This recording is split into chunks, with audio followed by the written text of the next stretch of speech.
নমস্কার, আমি তরুণ ঘোষ। এবার ট্রাম্প ডিগবাজি খেলেন অনেক দিন পর।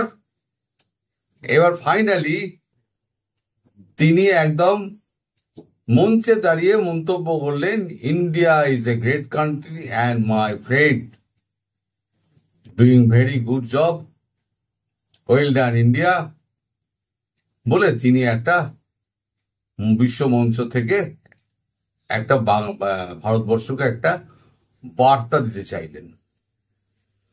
এবং আপনাদের হঠাৎ মনে হবে যে বার্তাটা কেন? আমি বহুদিন আগে বলেছিলাম যে বাংলাদেশ থেকে পা না তুললে ভারতবর্ষ ট্রেড ডিল করবে না এবং আমেরিকার সঙ্গে বন্ধুত্বপূর্ণ সম্পর্ক বা লেনদেন কোনো কিছুই হবে না। বহুদিন ধরে আমি বলে যাচ্ছি, আপনারা সবই জানেন। তারপরে তো অনেক ট্রেড ডিল নিয়ে আলোচনা করলো, কিন্তু আলটিমেটলি কিছু হলো না।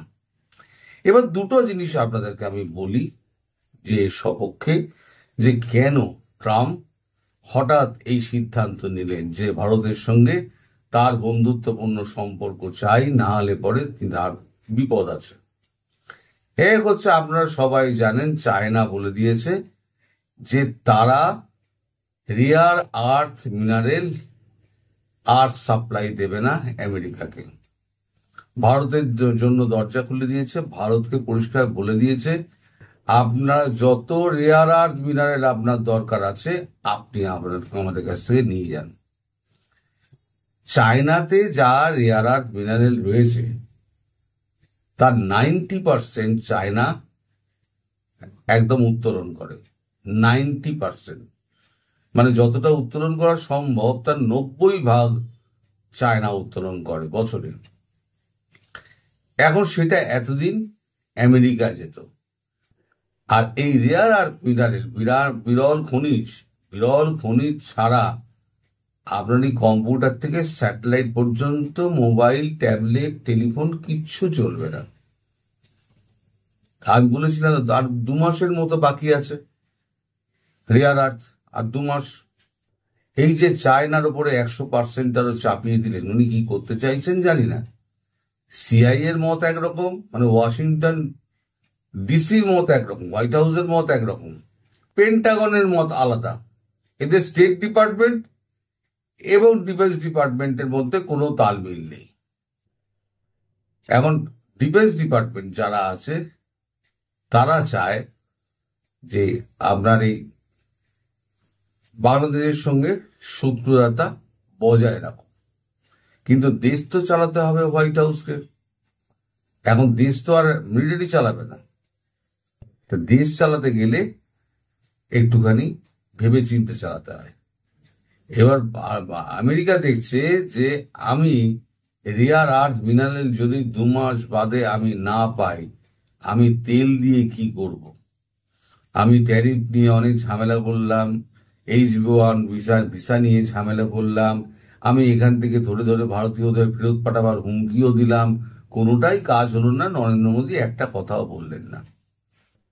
এবার চায়না বলছে আমাকে দেবে না, তাহলে একমাত্র পথ হলো ভারতবর্ষ।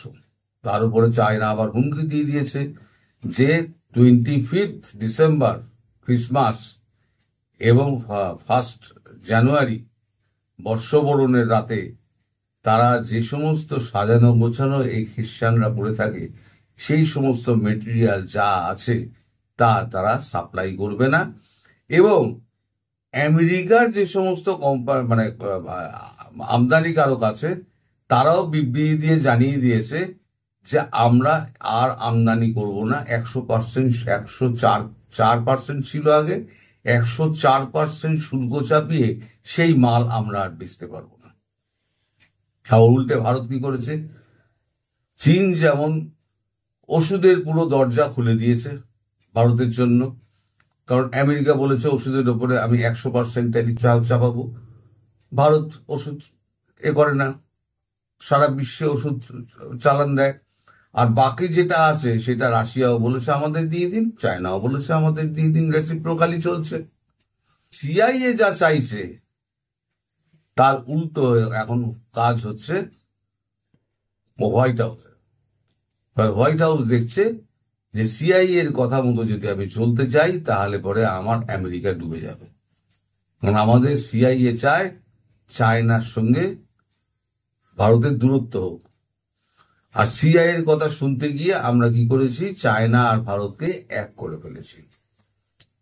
ফলে এখন ভারতবর্ষের সঙ্গে যোগাযোগটা বাড়ানোর এখন চেষ্টা করতে হবে।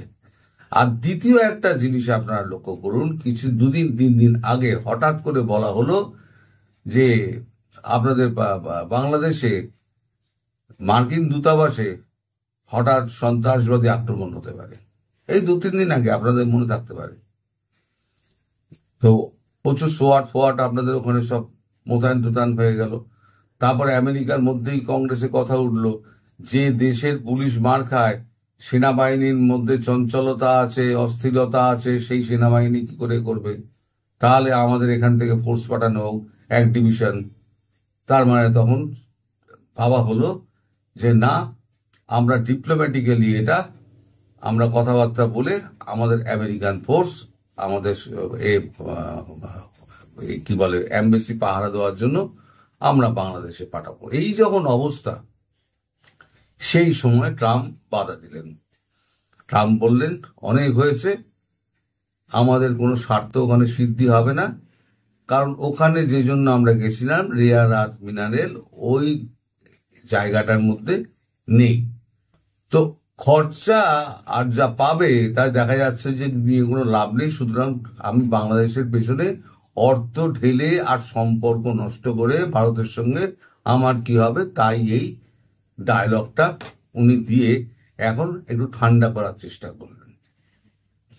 তার পরবর্তী এই একটা ভিডিও আপনাদের আমি দেখাচ্ছি, এই ভিডিওটা দেখুন আপনারা, তাহলেই বুঝতে পারবেন ট্রাম্প ইন্ডিয়া সম্পর্কে ট্রাম্প কি বলছেন।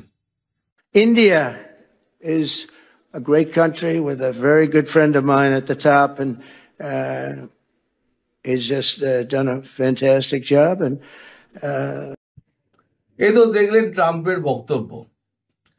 এইবারেতে ট্রাম্পকে আবার তো আফগানিস্তান দখল করতে হবে। তাহলে কি করা যায়? আফগানিস্তান দখল করতে গেলে এবার তো শাহবাজ শরীফকে দরকার, আর শাহবাজ শরীফ তো একদম চাকর বসে আছে। শাহবাজ শরীফ সেখানে দাঁড়িয়ে দাঁড়িয়ে তার নোবেল বিজয়ের 2026-এ, যাতে ট্রাম্প 2025-এ হড়কে গেছে, 2026-এ নোবেল পুরস্কার পান, তার জন্য তার একটা প্রধান দাবিদার হয়ে গেছে এবং মানে হয়ে গেছে শাহবাজ শরীফ। তিনি বলছেন ট্রাম্পের সামনে যে একদম বিশ্বের সেরা নেতা, এবং ভারত পাকিস্তানের যুদ্ধ যে জায়গায় পৌঁছেছিল দুটো নিউক্লিয়ার কান্ট্রি, সেখানে যদি ট্রাম্প হস্তক্ষেপ না করতেন তাহলে তা বিধ্বংসী যুদ্ধ হতো। এবং সেই বক্তব্য যখন চলছে, আপনার একটুখানি পেছনে দাঁড়ানো জর্জিয়া মেলোনির একটুখানি রিয়াকশনটা দেখুন। জর্জিয়া মেলোনির ওপরে তীর দিয়ে দেখানো হয়েছে, কখনো মুখে হাত চাপা দিয়ে চোখ বড় বড় করে ভাবছেন, কখনো চোখ এদিক ওদিক করছেন, মানে কিছু বলতেও পারছেন না। একজন আমেরিকান প্রেসিডেন্ট সম্পর্কে বলছে, আর যেগুলো বলছে সেগুলো সম্পূর্ণ মিথ্যে কথা। সবাই জানে, পৃথিবীর সবাই জানে, ভারত র্যাঙ্ক করে দিয়েছে। তারপরে এই যে কথাটা হচ্ছে, সে জর্জিয়া মেলোনি ভেতরে ভেতরে খিলখিল করে হাসছেন, কিন্তু মুখে কিছু বলছেন না। আমেরিকার কথা ওটা ডলারে আছে। আমরা তো বলি পাকিস্তান হচ্ছে গিয়ে আমাদের সোনাগাছি, পয়সা দাও, পয়সা ফেকো, তামাশা দেখো।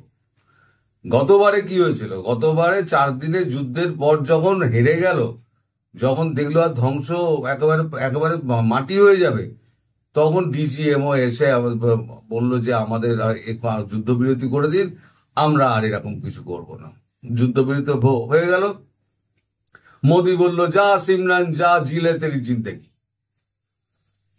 ওই যে দিলানে দুলহানিয়া লে যায়েঙ্গে, শেষ সিনটায় অমরিশ পুরী মেয়ের হাত ছেড়ে দিচ্ছে যে যা সিমরান যা, জিলে তেরি জিন্দেগি। মোদি যে এরকম জিলে তেরি জিন্দেগি করে দিয়েছিলেন। এবার আর সিমরানকে ছাড়া হবে না, সিমরানকে একেবারে বেঁধে শুইয়ে রাখা হবে। আর জিন্দেগি সিমরান দেখতে পাবে না। তো এই যে ট্রাম্পের দুরকম চেহারা এবং মেলোনির যে রিয়াকশন, সেটা দেখিয়ে আমি আমার ভিডিও শেষ করছি। আপনারা সবাই ভালো থাকবেন, সুস্থ থাকবেন এবং সাবধানে থাকবেন। নমস্কার।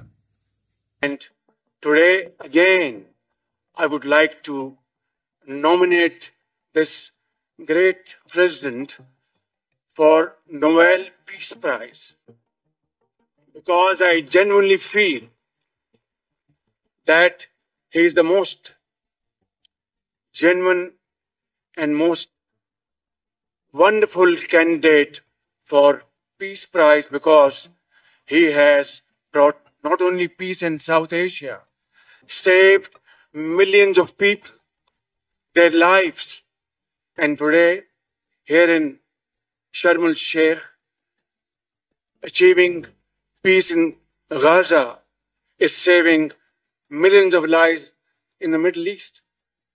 Mr. President, I would like to salute you.